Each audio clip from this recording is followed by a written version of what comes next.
Thank you so much. Good afternoon, everyone. My name is Linda Durheck. I am the Energy and Climate Outreach Associate at Illinois Extension, and I'll be your moderator for today. This webinar is hosted in partnership with Prairie Rivers Network, and I'd like to thank both Randa Watts, their Clean Water Organizer, and Mike Delaney at Illinois Extension for all of their support in coordinating this webinar with me today. Today, we will be exploring community and utility perspectives of data centers with experts from McHenry County, Ameren, ComEd, and the Farm Bureau. This is part 2 of a 3-part webinar series focused on data centers. Part 1 was held last week, and part 3 will be coming in February. We hope that this webinar will help local leaders and others better understand how data centers are affecting their communities and what to consider when these projects come knocking. So first, I'll go over some general guidelines real quick. I'll introduce our first speaker, and then they will go ahead and present. So as always, we are recording this webinar. You will get a link to the recording and contact information for the speakers in the next few days, along with their slides. You can always find local government education webinars on our YouTube channel.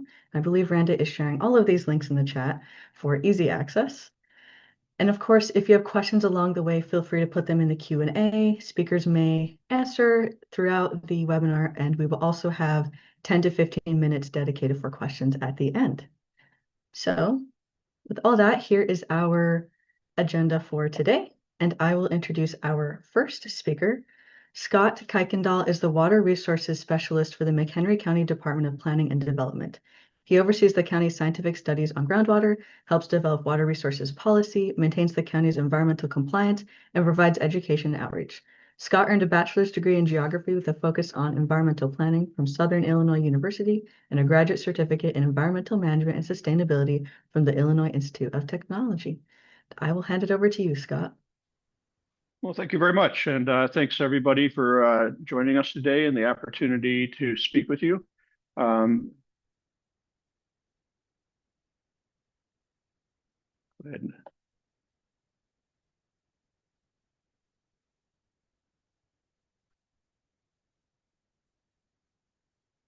All right. Does that look good? Could you put it in presenter mode? Is it not in presenter mode? Nope, it is. Perfect. Perfect. It was just delayed. Okay. All right. So once again, my name is Scott Kuykendall, Water Resources Specialist for McHenry County. And while I am very knowledgeable on water resources, I am not an expert on data centers. But as this has become a bigger and bigger issue, I've had to spend quite a bit of time figuring out how these systems work and their real relationship with water. There's a lot of confusing information out there, and so I'm sharing with you today what I've learned. So first off, water is necessary for every living thing on the planet. Whether you're in the tropics, the tundra, or the Midwest, every living thing on the planet needs water because it's vital to life. It is also our #1 economic driver. People will not invest in homes or businesses if they don't have access to safe, clean, reliable, and affordable water. So our water is our #1 economic driver. And this is a map showing water resources for public facilities in Illinois. And the dark blue up in the top right is, of course, Lake Michigan water. Illinois gets their water from Lake Michigan under a Lake Michigan allocation. This is part of a Supreme Court decision that set the amount of water Illinois can remove. That water includes both the drinking water and all the storm water that we have diverted from the Lake Michigan watershed. If we start exceeding the amount that we are allowed, then municipalities' availability of water will start to decrease. So it's very important to understand that. Lake Michigan is not unlimited. Most of the rest of Northern Illinois and many parts of Central Illinois get their water from groundwater. Here in McHenry County, we're 100% dependent on groundwater. Downstate, they don't have access to groundwater, and so most of Central and Southern Illinois municipalities or public facilities rely on reservoirs where they've dammed up a stream or a river and flooded a valley. And then a few places do get water from rivers, but that's a very challenging water source, both from a water quality and a quantity standpoint. This is a cross-sectional view of the geology in northeastern Illinois. And the dark brown up in the top left represents sand and gravel. So up in our area, we have a lot more sand and gravel than the rest of the state. Below that is limestone. Both of those are recharged locally. So when it rains or snow melts, water is able to percolate downward and fill any gaps and voids in the sand and gravel or cracks and fissures in the limestone. Here in McHenry County, we have 30 to 40,000 private wells getting their water from those two aquifers. We also have 3 deep bedrock aquifers. These are made of sandstone. They're ancient geological features shown in blue here. The uppermost one is called St. Peter. That is not widely used in our area because it's largely been desaturated and it's a soft, friable rock that breaks apart easy. So the main aquifer that we use in the sandstone is the middle one called the Ironton Galesville. Our wells to that aquifer are about 1,500 feet deep. That is not recharged locally. Most of the water that we're getting from that aquifer is coming from north central Wisconsin, where that rock layer rises towards the surface. So when it rains or snow melts up in Wisconsin, it can get down in that aquifer and slowly make its way towards us. But it can take thousands or thousands of years for water to make that trip. And so as soon as we're pulling water out of that aquifer, the water table is dropping. This is another set of maps showing the distribution of the different aquifers in the state. So we have sand and gravel, limestone, and sandstone. I do want to point out that in central Illinois, they do have a layer of sandstone aquifer called the Mahomet Aquifer. And Champaign and many parts of central Illinois, that is their sole source of water. If that water were to become contaminated or drawn down and no longer available, those areas have no other source. The Mahomet Aquifer is their sole source of water. So very important to keep that in mind when we're thinking about increased demands on water. Like I said, the deep bedrock aquifer is not recharged locally. It's not a sustainable aquifer. And this is a set of maps that were put together by the Illinois State Water Survey for the city of Joliet. Many people may be aware of this, but Joliet has less than 10 years worth of water left. They have dropped the water table in the Ironton Galesville aquifer by about 1,000 feet. That 1,000 feet drawdown extends outward in a cone shape. It's called a cone of depression. And so underneath McHenry County, they've drawn the water table down below us by about 400 feet in the southeast corner of our county, where our population density is the greatest. And we do expect to have shortages in that aquifer in the not too distant future. You can see DeKalb County, just to our southwest, is not nearly as in dire situation as us. So water resource issues are very, very local. But Joliet is running out of water, and they're faced with the hard decision to spend about $1 billion to run a pipeline to Chicago to buy Lake Michigan water directly from Chicago. So for all eternity, for Joliet to remain in existence, they are going to be dependent on the city of Chicago. So these are very real water issues that are happening right here at home. Now, when we talk about data centers, these are facilities that house the servers and computer equipment for digital services such as streaming, cloud computing, and more often for AI. These are unique industries in that they operate 24 hours a day, 7 days a week, 365 days a year, and demand a lot of energy and potentially a lot of water throughout the entire period. And then data centers have grown from large systems where a building would encompass about 3 acres to hyperscale facilities on 40 acres or more, and typically have multiple buildings on 500 plus acre campuses. So these are just very unique industries that have high demands for resources. And they locate where they do because they need access to fiber optic networks. They require a lot of energy. And of course, they do need water. And so when we talk about their water demands, they do have direct demands or direct water use, primarily for cooling. The computer systems produce a lot of heat. And for these computers to work properly, they need to be cooled down. They will also use water for general water use and fire suppression, but the main use is cooling. There's also indirect water use from energy production. Energy production typically uses a lot of water, whether it's coal, natural gas, or nuclear power. all of these systems are generating heat and using water to produce steam that actually runs the turbines. These systems also use a lot of water for cooling. I will point out that solar and wind do not need water, and so those should be considered when we are thinking about the portfolio of energy sources to meet all of our future energy needs. Now, as I've tried to figure out how much water these systems actually use, it's very difficult to track. This is largely due to a historical lack of transparency by the data center industry. There's been an absolute lack of readily available, accurate, and consistent information about water use. And this has led to significant confusion and, understandably, public mistrust. There's also no federal or state requirements for reporting water use. So the only way we are going to get accurate information is if local governments require it at the time of permits. And so it's really important for local governments to play a role in this and address these things early in the review process. So hopefully we can improve transparency and get a better sense of water use moving forward.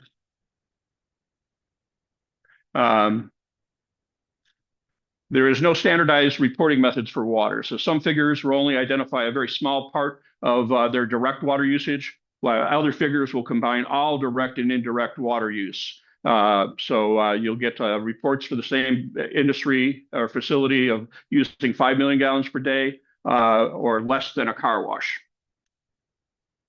So it's important to break these things out. Each of these reporting methods is valid depending on the perspective. We need to be able to break out the direct water use for that facility when we're considering what the potential impacts might be to a specific water source like groundwater. If we're looking at the total direct and indirect water use, that is going to be much larger than what is actually being addressed at the specific site. So we need to be able to break out the direct water use separate from the combined direct and water use figures. Now, this is important to keep in mind, though, as these facilities get bigger and bigger and demand more and more energy. You are seeing natural gas plants being built on site or immediately adjacent, and we are likely going to see small nuclear reactors powering these facilities in the future. And they are going to be drawing water from the same source. So in those cases, we will need to be looking at both the direct and indirect water use when we're approving or considering these facilities. This is a simple diagram of a cooling system at a data center. So you have your servers generating heat. You may have a closed loop system providing cooling to those servers, and they're pulling the heat out of those servers, but that heat just doesn't disappear. It is tied to the facility's cooling system. So if they have a closed loop system that is tied to an evaporative cooling system for the actual facility, they are still using a lot of water. Evaporative cooling converts liquid water to vapor to actually pull and remove the heat. If they are using air conditioning and a closed loop system, then that system would be using little or no water. But I have not seen this question asked. It really is important for us to understand how these systems work and make sure we do understand the full demands. If we're only looking at the fact that they have a closed loop system, that is not telling the whole story. What is the facility's cooling system? Is it evaporative cooling or air conditioning? These need to be asked by the local governments and individuals. Now, the industry is doing some amazing things to reduce their water demands. So like I said, they can have a closed loop system where it is direct to chip. So they are running the coolant directly onto the chip that's producing the most heat. And so instead of having to cool a whole building to then cool down that processor, they are taking the cooling directly to it. They are now using dielectric liquids instead of just simple water that are able to remove the heat and cool components more efficiently. Now, it is important to be asking questions, though. So a closed loop water system, that water is going to develop or mineralize over time. and they are either going to have to flush that system and add new water, or they're going to add chemicals, and that's typically what they do, as I understand it. And are those what are those chemicals, and are those chemicals being discharged directly to our wastewater treatment plants? If so, that could be a problem. We don't want our wastewater treatment plants to become a discharge point and have the public carry the burden of managing that waste. The next step up is a two-phase system. So the previous one was just a single phase. This is a two-phase system, which is they're starting to bend the laws of physics here. And so what they use is a special dielectric fluid that boils into vapor at low temperature. So at about 120 degrees, this specialized dielectric liquid turns into vapor, which then pulls the heat out of the system into coils, which then run it away from your servers. As it cools down, the vapor turns back into liquid and is part of the closed loop system. Absolutely fascinating work being done in this field. But once again, what are the chemicals in that dielectric fluid? And are those dielectric fluids being managed properly? Or is there a way that these things could end up in our wastewater treatment plants or into the environment?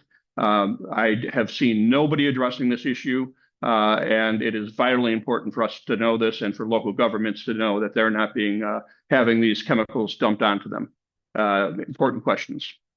And then going further into science fiction, it is using liquid immersion, where the servers are actually submersed entirely in this non-conductive dielectric fluid. This is able to capture and remove heat much more efficiently. Absolutely fascinating stuff. Once again, concerned about the chemicals, but this is a great example of kind of a win-win situation. While there might be a higher upfront cost, because it's so efficient, they're able to stack more units more closely together, thereby improving their performance. But once again, you need to know what the system is and what the facility's cooling system is. If they're using a closed loop and air conditioning, then that's going to be a much more water efficient system. They may be using little or no water in that type of a system, but it will be using more energy. And typically these facilities want to reduce their energy consumption. Now, there is no one right way to do all this. There are many cooling tools in the toolbox, and it'll be fascinating to see where we go from here.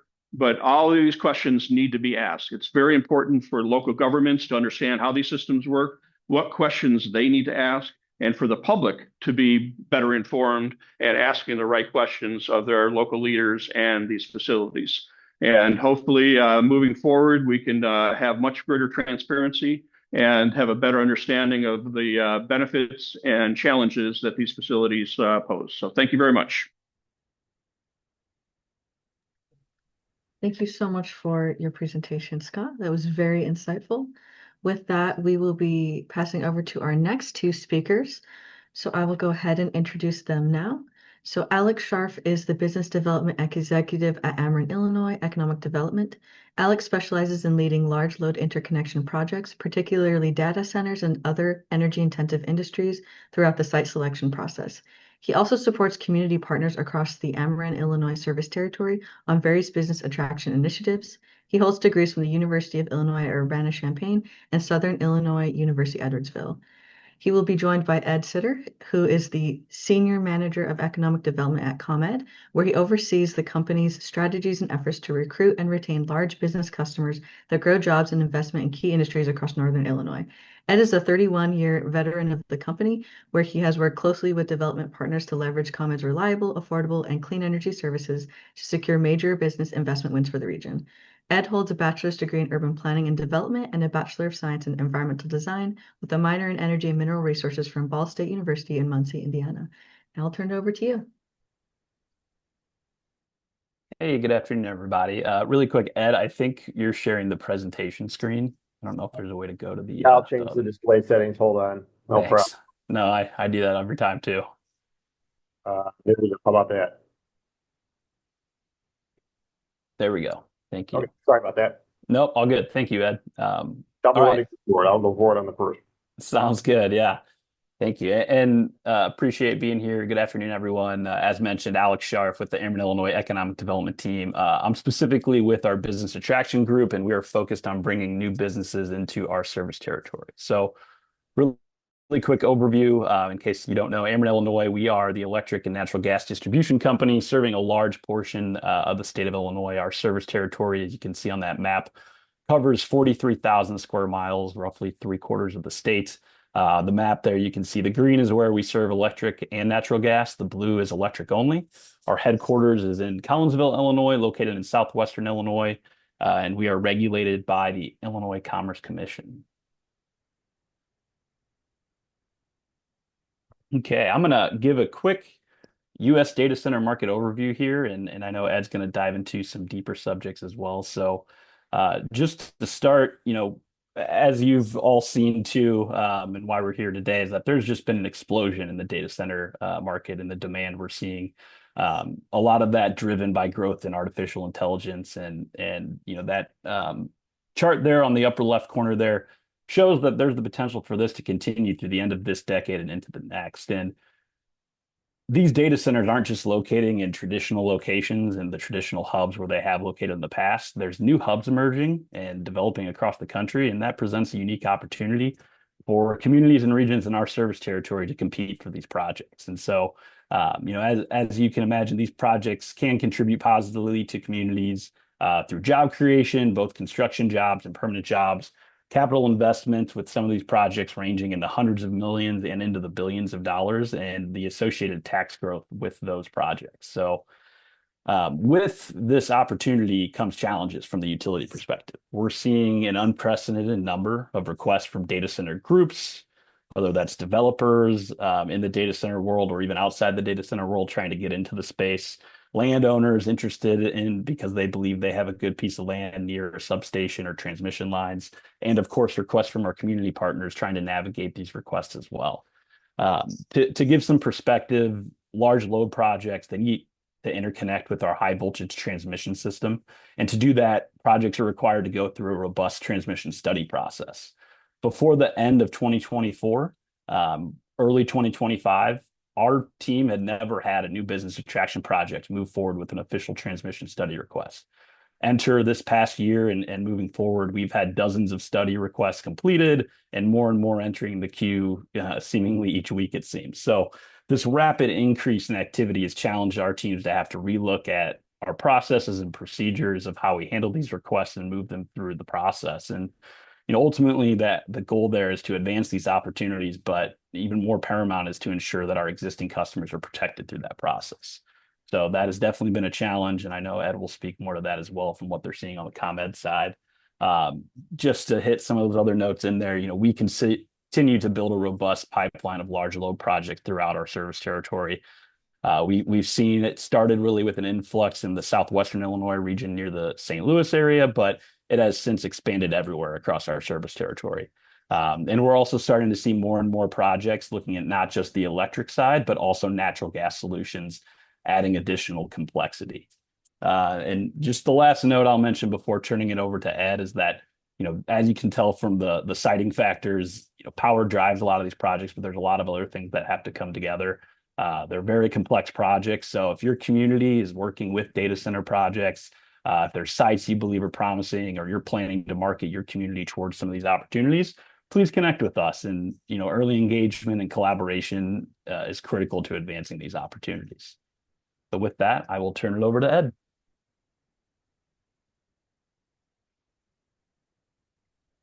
That's your team, I guess, but you'll share that deck. Yeah. So I'm going to jump into a couple quick things just to build upon that. So ComEd, if you're not familiar with us, we serve basically the northern third of the state that Ameren doesn't serve. So back to his map, it's everything that was in white up there, essentially, with the exception of a few municipal utilities that are in our service territory. So, why sort of Chicago? I'm going to focus more on that, or Chicagoland, Northern Illinois.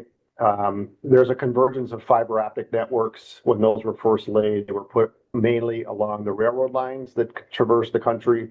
And if you are a history buff or an urban planner like myself, you know that most of those rail lines converged in the city of Chicago and still do today. got a central location. We talked about the good water that we've got available from the Great Lakes as well as in the aquifers. We're safe from a lot of natural disasters, and we do have state incentives that were passed in 2019. From the power perspective, I mean, we are one of the largest utilities in the country. I think at one time we were third or fourth in terms of customer served and power that flows through that. You know, Chicago itself is a top 5 global market. We're very small compared to what Northern Virginia is. And if you look back a few years ago, you know, positions 2 through 6 were still smaller than number 1 in Northern Virginia. But that is transitioning a little bit. You know, other states have gotten on the data center bandwagon. Customers have looked to spread out a little bit, so they're chasing power availability in many instances. I always like to share this factoid. If you're not familiar, Sprint, you know, which was a phone company, this, interestingly enough, if you don't know, Sprint essentially stands for Southern Pacific Railroad Information Technology. So the railroads started laying fiber for their operational reasons in the southwest part of the country, and then they eventually commercialized that and sold it off and became Sprint. So just wanted to sort of share that tidbit with you. I'm not going to get into a lot of this because we're going to share it, but there's a couple different types of data centers.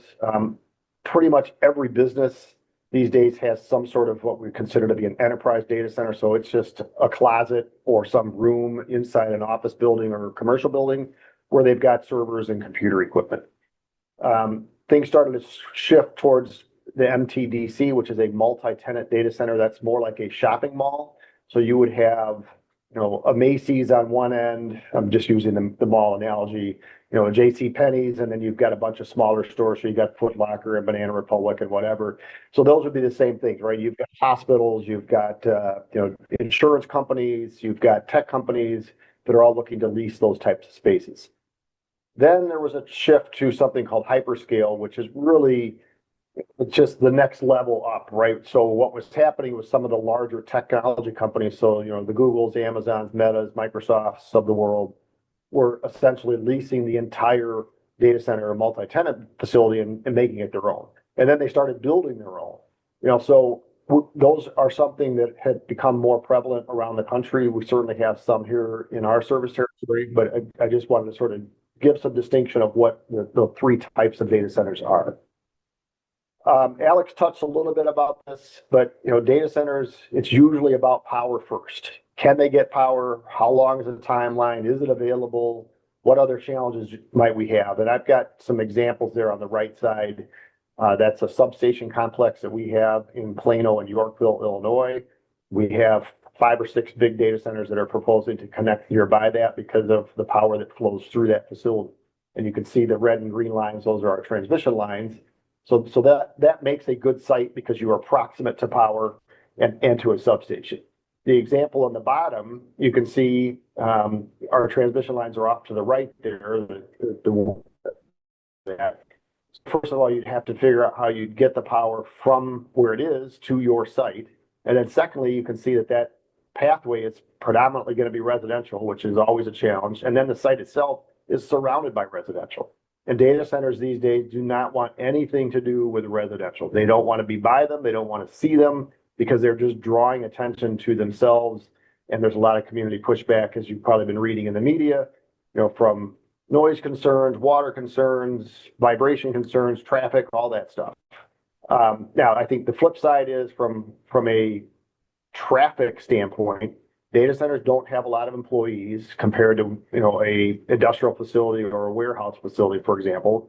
So if you have a site and you've got an opportunity to attract, let's say, an Amazon or a FedEx or UPS facility that's going to have hundreds of trucks a day in and out, plus thousands of employees there, some communities would rather have a data center because it's not going to generate the traffic that, you know, creates congestion. And again, that's less of an issue maybe when you get outside the metropolitan Chicago area, but it is an issue, you know, the closer you are into this area up here. Typically, they're looking for 100+ acres for the larger campuses, but that doesn't mean that they can't build, you know, a smaller 200 or 300,000 square foot building. The image there on the left, that's a rendering from the Meta project that's in DeKalb. That's just one of the buildings that they've got on that campus. They've got, I think, 3 buildings up now, and there's a substation there sort of in the background. I'm not going to go through this in detail because I'm just sensitive at the time and I want to get to the next thing. You can look at this. This sort of just breaks down the number of customers and the typical size that we see in our service territory, for existing, non-residential customers as well as the data centers there. So we're experiencing, similar to Ameren, a dramatic and unprecedented increase, in large power projects. We're at about 100 large ones. It's well over 30,000 megawatts of capacity. That's like 60,000 Costco's would be another way to look at that. It's tremendous impact. We have an obligation to serve them regulatorily. The challenge that Illinois has is that they deregulated the state in the late 90s, so the power generation side of things is competitively priced, and it's a separate market. The utilities don't control that. And then compounding that is we're also in 2 different multi-state transmission organizations. So ComEd in the north is in PJM, which extends from the Mississippi River to the East Coast. And then Ameren is in MISO, which is basically the central part of the country, which, all up into Canada, through Illinois, Iowa, and down into Louisiana. So both are multi-state, power pools, if you will. So the generation providers sell their generation into that market, and then the utilities, transmit it from those power plants and then distribute it to local users. So I do want to highlight some things that ComEd is doing. I know Ameren, I think you've got some proposed changes that you will be submitting at some point, probably this year. But we filed some changes with the Illinois Commerce Commission back in June of last year, really in an effort to protect customers and to decrease speculative behavior. We have a lot of projects in our pipeline that probably will never execute. It's just a landowner or some developer that grabbed a piece of property that's adjacent to power, and then they put in an application, and they're hoping to flip out of it by selling it to an end user or somebody. So we're planning to increase our upfront application deposits significantly from the $1 million we currently collect. We're expanding our line extension tariff to include on-property facilities, so the substation that we would build. And then the big thing is securing transmission revenue protection through transmission security agreements. And we issued a press release 2 weeks ago now that we actually signed 8 of these in December. It represents about $2.1 billion of revenue over the next 10 years from those 8 companies, whether they use the power or not. Essentially, it's a take or pay contract. They're going to pay us that.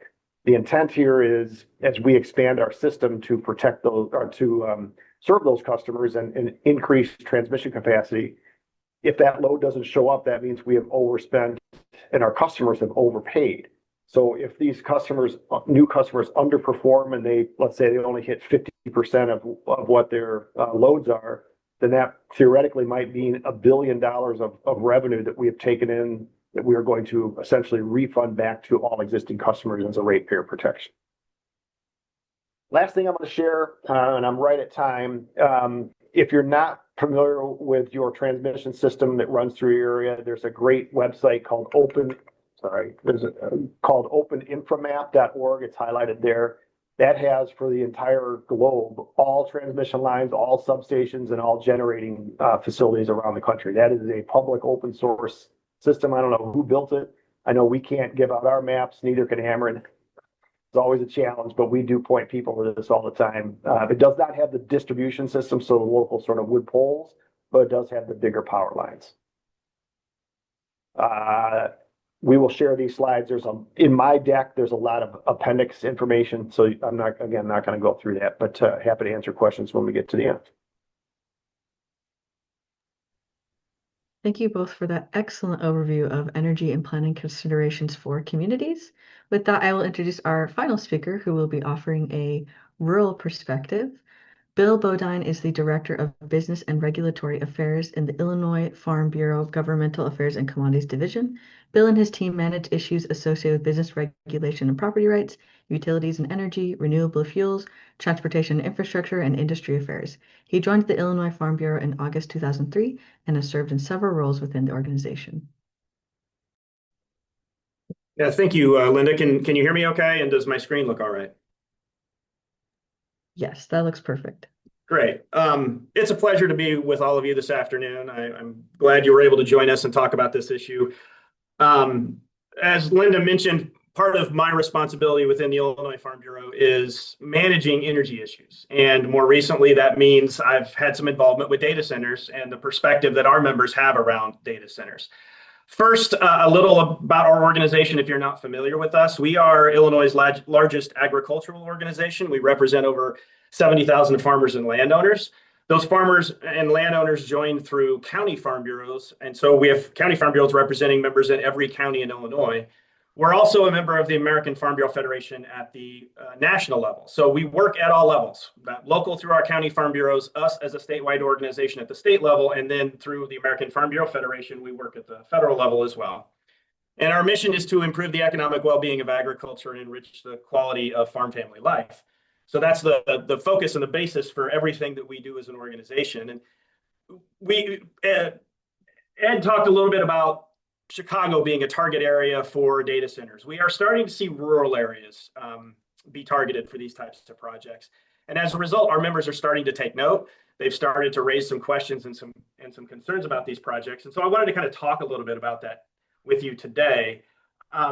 It's important to understand the context or kind of the environment that our members are working within right now, because that does influence their perspective on these particular types of projects. The chart that I have up here just shows the current status of input costs related to revenue for our farmers. And the numbers aren't important, it's the trends that are important here. And the red line being revenue, you can see that our farmers have been facing net negative revenue for about the last 3 years. We're on the verge of a significant financial crisis in agriculture. And so that's something that our farmers take very seriously. The cost of production, their input costs are something they're very sensitive to. I've seen some information that in Illinois, your traditional corn and soybean farmer could be facing anywhere from, say, $70 to $80 per acre loss in 2026. So anything that increases those input costs is something that our farmers are going to be concerned with. We're also facing what I like to call land use fatigue. The renewable energy transition that's happening in Illinois, in many cases, is happening in rural areas. And so our members are facing proposed wind projects, proposed solar projects, proposed transmission line projects, carbon capture and storage projects that include large-scale pipeline proposals. There is a lot of demand for land and land use right now.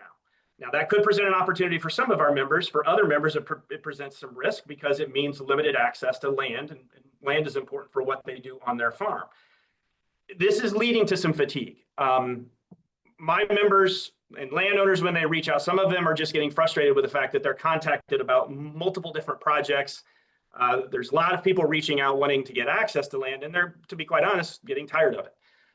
Now you layer data centers on top of this. And so this is just another potential land use that is adding to the fatigue level that we have in some rural areas where they're seeing a lot of these particular proposals. And that leads to the concerns that I'm hearing from our members most. And these will not be a surprise because they're the same concerns we've been talking about as part of this webinar and other webinars on data centers.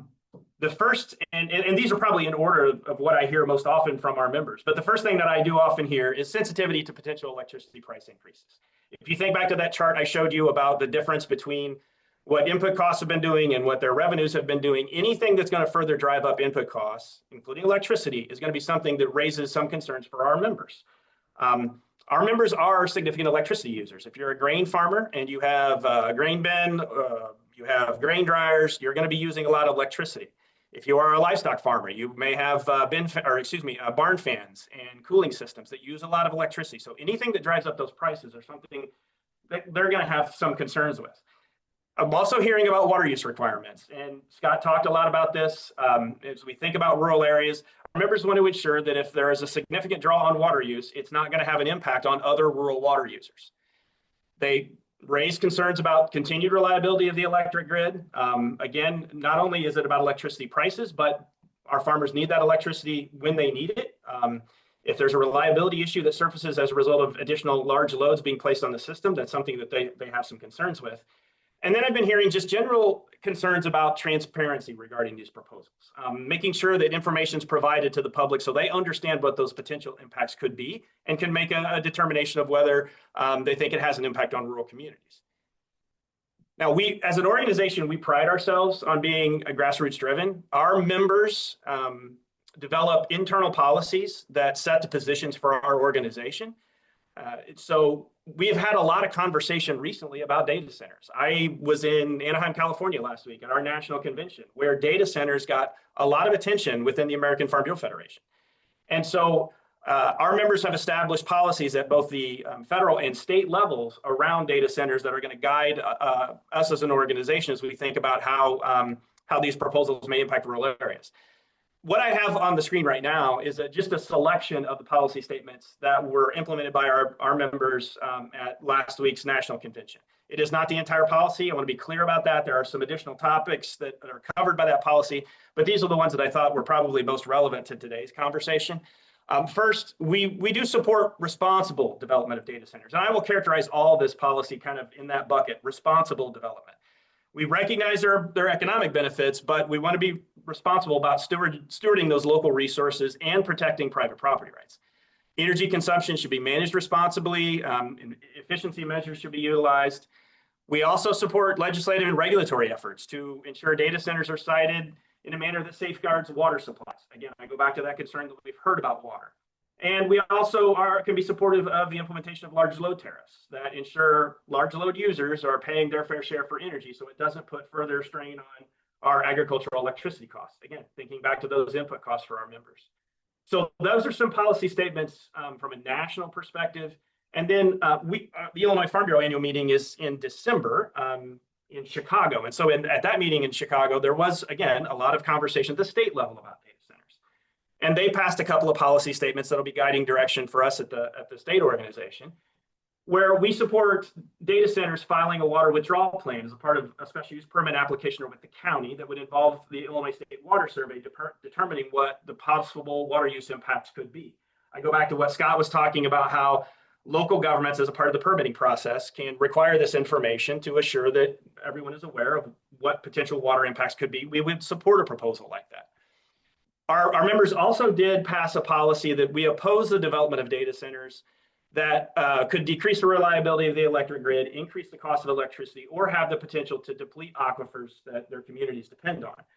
This is not a blanket statement saying that we oppose all data center proposals. What it says is we're going to review those on a project by project basis and determine what those potential impacts are. That goes back to the transparency, again, getting that information that would be necessary to determine what the potential impacts are, and then make a determination on whether it does create the negative consequences that could lead to a county farm bureau opposing a particular proposed data center project. Now, we at the state organization, when it's a local proposal, we do work with our local county farm bureaus to engage, whether that be at the county level, on taking positions on what may be happening in their local areas. We work very closely with them. They would be the ones who would be determining what their positions would be based upon some of these factors.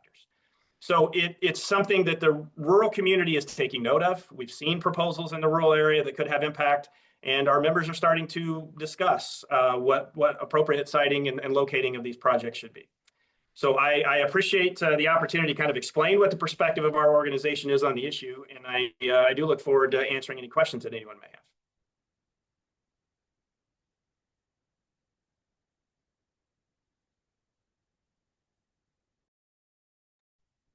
Thank you again to all of our speakers for their presentations. Now we have about 10 to 15 minutes for Q&A.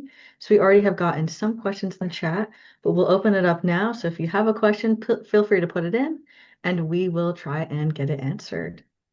And I did answer one question already in the chat, and that's so I see it dropped out of it. Mm-hmm. Excellent. I believe once you've answered it, then everyone can view the answers.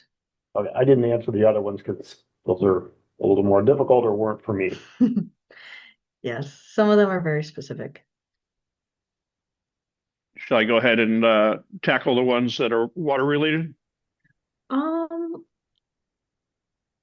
Sure. Yeah, go ahead. I guess the first one, I have data centers consider dry cooling towers for cooling. I am not familiar with what dry cooling towers would be, but at 15 minutes, I was only able to touch on a few items. I had trouble condensing an hour-long presentation into 15 minutes as it was. But there are a lot of technologies that are being used. I believe the data center in Hoffman Estates used geothermal cooling, which would have reduced their cooling needs. They will do what's called free air or free cooling, where on cold days like this, they'll use the ambient temperature of the outdoors to cool the building, reducing the energy demand and the water demand. So there are a lot of tools in the toolbox, like I said, and I am not a data center expert, but I did want to try and provide a foundation for people then to continue asking questions and move forward. Joseph asked, why are these discharge questions addressed in their NPDES permitting process? I think he probably said, why aren't these discharge questions addressed in their NPDES permit process? And they should be. So when we're talking about the proper management of the cooling liquids, this is a real concern, and I have found no information about it. So I reached out to the IEPA, and I don't get the sense that even the regulators have this on their radar. But it should be addressed as part of their overall point source permitting, because it is a part of their process. So ideally, it would be taken care of. I have to imagine that these chemicals are expensive, so hopefully there's a system set up for them to take out the old and put new in. They can't shut these systems down, so it has to be done as these things are operating. So hopefully there's a system all in place, but this is where the lack of transparency comes into place. I would love it if they were sharing this information. I think it could actually generate a lot of goodwill if they're proving that these things are being taken care of and that there are proper systems in place. I want to know the answer to this as well. But I am concerned that they also have properly trained people managing these things. Some of the worst pollution that we have entire aquifers that are unavailable due to contamination from industries where they were using solvents and dump the solvents out the back door. That leaches down into the groundwater, and economic development, individual health, all these things are impacted out of that negligence. So I do want to make sure that we're not introducing these chemicals in a way that could be misused or just improperly disposed of. Patrick talks about little takes place about the enormous impacts of land use from data centers, and that's a very real issue. So you can kind of think of our groundwater our groundwater areas as bank accounts. And so in a natural area, before it's been compacted or paved, most of that water is actually infiltrating down and recharging our shallow aquifers, at least. If we pave over everything, we're contributing less, but taking more and more out. And that is something, at least in McHenry County, we do take very seriously. We have a sensitive aquifer recharge areas map that we've developed. We have three-dimensional mapping of our subsurface geology. If you want to look into that, we have all this on our website, mchenryh2o.com. We've got some great resources that are available. So mchenryh2o.com. Can I jump in real quick? Please do. I think the rest is on you, Bill. Thanks. I'll jump in on Patrick's question. He also mentions water flows from natural patterns to higher speed constricted runoff. And I think the question is, are those concerns that only local governments can address? Currently, I believe my answer would be yes. It could be handled through stormwater management and those kind of things. In a rural area, and we think about drainage and water management from a rural perspective. So one of the issues that we and some of our members have raised is about rural drainage. And in many areas of Illinois, the productive capability of our soils is based on ability to drain it. There's underground drainage systems through a lot of the farm ground in Illinois. And I know one of the topics of conversation for a proposed large-scale data center project in central Illinois is what is the impact on surrounding agricultural drainage? So counties are looking into that and having conversations with the developers on how they're going to try to address drainage issues, especially from a farm perspective. Next question, also from Patrick, talks about, the Farm Bureau says we're going to review project by project. Do we have an overall master plan for large areas? I'm not exactly sure what you're referring to as far as a master plan. We don't. We would review individual projects and determine what those impacts are. So I don't know that I can answer that any further to say, we are looking at each individual project. And then the question about DeKalb County Farm Bureau's position on the data center that was constructed there. I don't know what their specific position was. That project was developed prior to us having policy on the particular issue, so I don't know if they engaged or not, and we didn't have a lot of direction at that time. So that was an earlier project. Obviously, as we've seen more development, that's when our members got more engaged and started to develop positions that our organization would take forward as we think about these projects. Yeah, I think the other piece, you know, as it relates to power, every request has to be studied independently. Now, we may study those in a group or a batch or what we call a cluster. So that we can't just say this is a great site because tomorrow the transmission and distribution systems could completely change because of a different customer that came in or a different customer that closed or a power generator that came on or expanded or closed. So that it's a dynamic system that's always changing. I would think the water and wastewater is very similar. Has to be studied.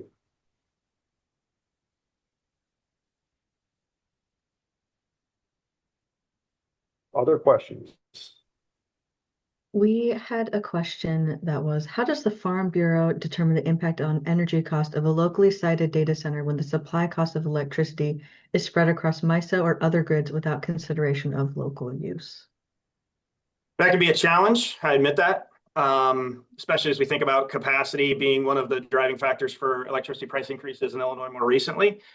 But the example that I can think of, again, I think about there is a proposed data center in central Illinois that is going to be served by a rural electric cooperative.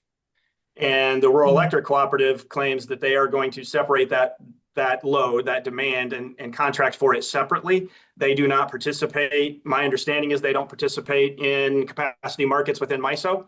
And so their determination is that the impact on their cooperative users, which would be our members, is very, very limited.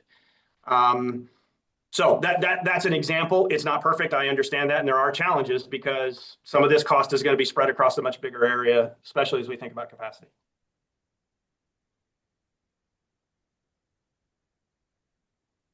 We have another question here. It's about models. So let's see if we're clear at this one. Are there no models like GREET that would give a comprehensive view of the power, water, and waste of a data center? I don't know. Or are there other models that you all use or would recommend? And I guess that's what I was getting at with my answer a second ago about it has to be studied. I don't know what GREET stands for. That's totally fair. We will move on to the next question, unless Alex, you want to add something here. No, I was actually I was the same way Ed, and I was looking up. It looks like if the question submitter can comment on that, but it looks like there's a model where it's greenhouse gases, regulated emissions, and energy use and technologies. So I'll have to look into that.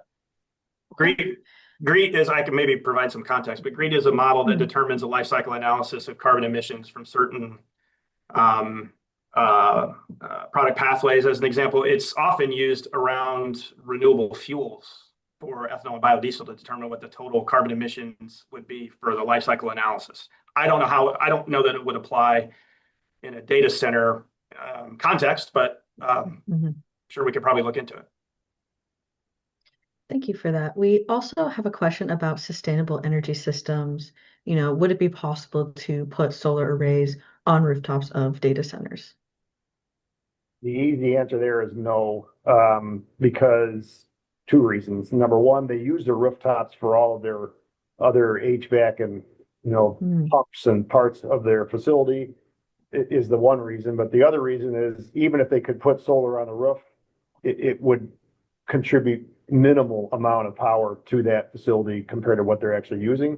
Plus, solar only works when the sun is out, and it's a 24-hour facility.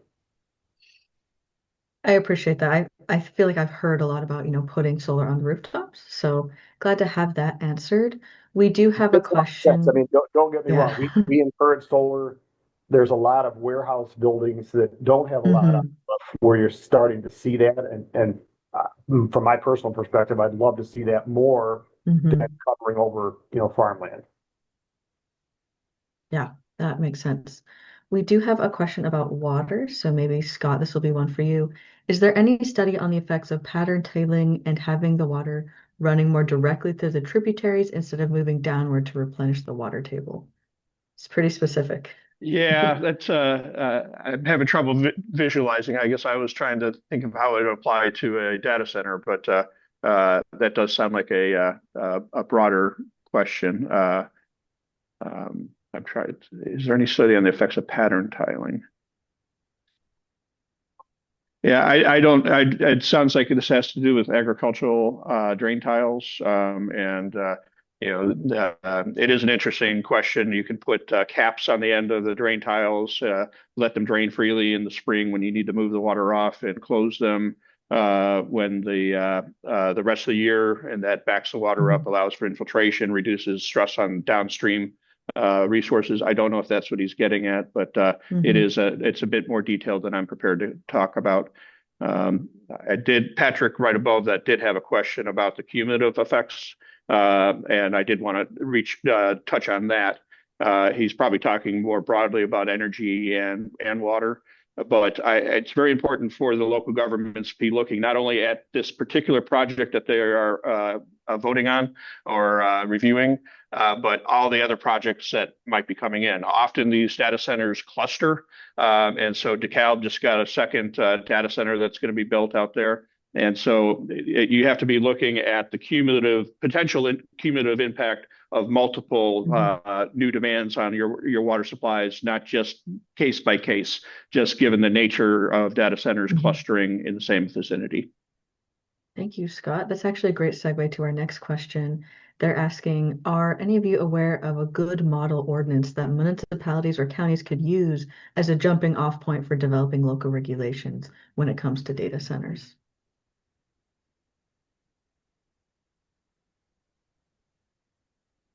I don't.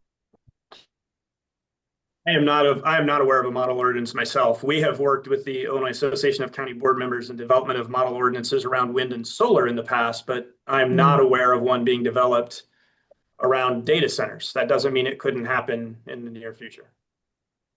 Well, and Ed and I are part of a data center task force to the Metropolitan Mayor's Caucus, and we are looking to develop guidance. I don't know if it'll be a model ordinance, but we are looking to provide guidance for municipalities, and not just the water resources, but all the different aspects of data centers facing municipalities. So I guess keep an eye out for what the Metropolitan Mayor's Caucus produces, and really great question.